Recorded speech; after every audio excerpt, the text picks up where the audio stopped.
আসসালামু আলাইকুম বন্ধুরা, আজকে আমি আপনাদেরকে নতুন একটি ভিডিও নিয়ে আসলাম। আজকে আমি আপনাদেরকে পায়জামা কিভাবে কাটিং হয় সেটাই দেখাবো। তো প্রথমে পায়জামাটি চার ভাঁজ করে বিছিয়ে নেবেন। সুন্দর করে বিছিয়ে নেওয়ার পরে তারপরে ইস্ত্রি মারবেন, সুন্দর করে ইস্ত্রি মারবেন। দেখেন, ভিডিওটি ভালো করে দেখবেন। যারা কাটিং শেখার ইচ্ছা আছে ভিডিওটি সুন্দর করে দেখবেন। ইস্ত্রি মারা হয়েছে, দেখেন আমি উপরে প্রথমে 2 ইঞ্চি করে নিশানা মারবেন।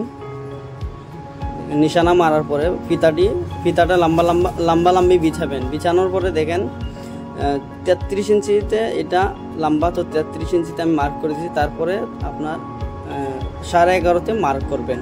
দেখেন, মার্ক করার পরে স্কেল দিয়ে ভালো করে নিশানা উঠাবেন।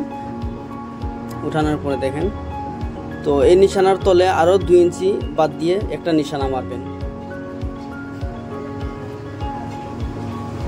তারপরে এই দিক থেকে 12 ইঞ্চি নিচ্ছি। যেরকম কোমর থাকবে আপনারা ওই হিসাবে নিয়ে নেবেন। আমি 12 ইঞ্চি আছে, তো 12 ইঞ্চি আমি নিয়ে নিচ্ছি। তো এইটা আছে আপনার 6 ইঞ্চি 12, তো 6-তে মার্ক করে দিলাম। তারপরে এটা লম্বা নিশানা মারতাছি। এইটাও নিশানা মারবেন সুন্দর করে। এখান থেকে দেখেন স্কেলটা এরকম করে বসিয়ে সুন্দর করে নিশানা উঠিয়ে নেবেন।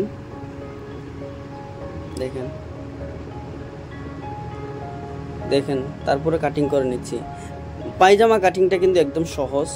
পায়জামা কাটিংটা একদম সহজ, কিন্তু অল্প দিমাগ লাগবে। খালি অল্প দিমাগটা লাগাবেন, দেখবেন একদম সহজ পায়জামা কাটিং। আমার পায়জামা